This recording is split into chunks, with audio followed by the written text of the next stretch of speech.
સાવરકુંડલાના એક સંન્યાસીએ કહેલી હકીકત. સૌ જીવોમાં રામ જોતા જલારામ ભગત. મિત્રો, આવા અવનવા વિડીયો શીખવા અને સાંભળવા માટે ચેનલને લાઇક, શેર અને સબસ્ક્રાઈબ કરી દેજો. એક શ્રમિક મુસાફર આવ્યો. જલા ભગત, મને મારું આસન દેખાડો એટલે હું સૂઈ જાઉં. અરે બાપલા, આસન તો દેખાડું, પણ પ્રસાદ તો લ્યો. ભગત, મારે ખાવું નથી, મારું શરીર તૂટી જાય છે, મારાથી તો બેસાતું પણ નથી.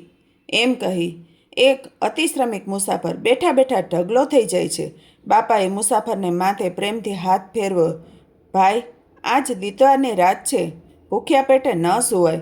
એમ કહી ભંડારમાંથી પાકનો લાડવો લાવી પોતાના હાથથી મુસાફરના મોઢામાં બટકા દેવા લાગ્યા. પણ મુસાફર, અતિશ્રમિક મુસાફર આંખ ઉગાડી પૂરા બટકા પણ લઈ શકતો નથી.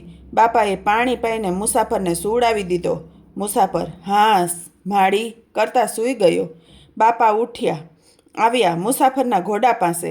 ઘોડા માથેથી જીન, સામાન વગેરે ઉતારી ઘોડા સામે હાથ જોડી બોલ્યા, મારા પ્રભુ, મારા રામ, તમારો અસવાર આટલો બધો થાકી ગયો છે તો દેવ, તમે કેટલા બધા થાકી ગયા હશો, અને તમે તો તમારા ધણીનો ભાર પણ ખેંચ્યો છે. માટે દેવ, મારા રામ, ઉતાવળ કરતા નહીં. આ ખડ તમારા પાસે નાખું છું, એના 2 મોઢા લ્યો.